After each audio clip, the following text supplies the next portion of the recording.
पिछले वीडियो में हमने जाना एक ऐसा व्यंजक यानी एक्सप्रेशन जिसमें चर यानी वेरिएबल, संख्या और विभिन्न संक्रियाओं के चिन्ह प्रयोग किए होते हैं, वे चरों वाले व्यंजक यानी अलजेब्रिक एक्सप्रेशन कहलाते हैं।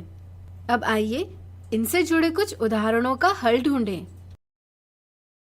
उदाहरण, निम्नलिखित में से चरों वाले व्यंजकों यानी अलजेब्रिक एक्सप्रेशंस को पहचानिए और बताइए कि ये व्यंजक कैसे बनाए गए हैं। ध्यान दीजिए इन व्यंजकों पर, इनमें चरों का प्रयोग हुआ है, इसलिए ये सभी चरों वाले व्यंजक हैं। अगर हम बात करेंगे इन व्यंजकों की, तो इनमें सभी निश्चित संख्याएं हैं, कोई भी चर नहीं है, इसलिए ये चरों वाले व्यंजक नहीं है। अब चलिए जानते हैं चरों वाले व्यंजक कैसे बने हैं। z धन 4 बना है चर z में 4 जोड़ने पर। 7r ऋण 9 बना है चर r को 7 से गुना करके मिलने वाले गुणनफल में से 9 घटाकर। y/3 धन 2 बना है चर y को 3 से भाग देने पर मिलने वाले भागफल के साथ 2 जोड़ने पर। ऋणात्मक 3x धन 8 बना है चर x को ऋणात्मक 3 से गुना करके मिलने वाले गुणनफल के साथ 8 जोड़ने पर। अगला उदाहरण, स्क्रीन में दिखाए हर एक डिब्बों में n लड्डू है। अगर हर एक में से 3 लड्डू बांट दिए जाते हैं तो कुल लड्डुओं के लिए चरों वाला व्यंजक लिखें। n का मान 4 होने पर लड्डुओं की संख्या क्या होगी? यहाँ 5 डिब्बे हैं और हमें यह जानकारी दी है कि हर एक डिब्बे में n लड्डू है। अगर हर एक डिब्बे में से 3 लड्डू निकाल लिए जाते हैं तो हर एक डिब्बे में n ऋण 3 लड्डू बचेंगे। इस तरह से अब 5 डिब्बों में कुल लड्डुओं की संख्या होगी 5 गुना n ऋण 3। 5 का कोष्ठक में स्थित दोनों संख्याओं से गुना करने पर हमें प्राप्त होगा 5 गुना n ऋण 5 गुना 3 बराबर 5n ऋण 15।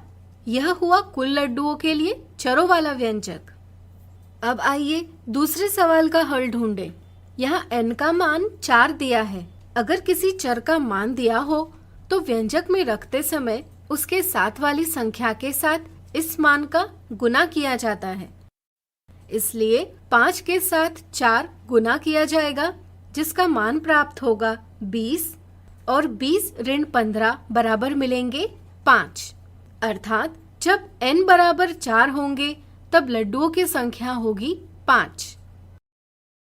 अगला उदाहरण, विकास की आयु दिनेश की आयु से 2 गुना है, लेकिन मधु विकास से 5 साल छोटी है।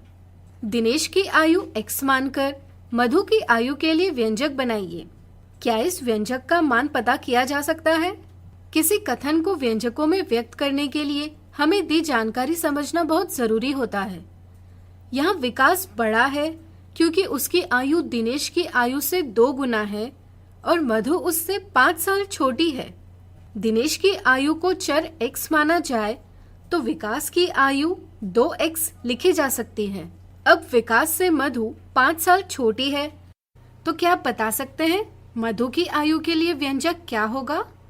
वीडियो रुकाकर प्रयास कीजिए। इसलिए मधु की आयु के लिए व्यंजक 2x ऋण 5 लिखा जा सकता है। इस तरह से यह बन गया मधु की आयु के लिए व्यंजक। चरों का मान निश्चित न होने के कारण बीजीय व्यंजकों का मान नहीं पता किया जा सकता। इन उदाहरणों से हमने सीखा कि व्यंजकों को कैसे पहचाने और ज्ञात करें कि वे कैसे बने हैं। इसी के साथ हमने यह भी समझा कि दी हुई जानकारी के साथ व्यंजकों को कैसे बनाएं। अगले वीडियो में हम व्यंजकों से जुड़ी कुछ मिथ्या धारणाओं को जानेंगे और इन्हें दूर करेंगे।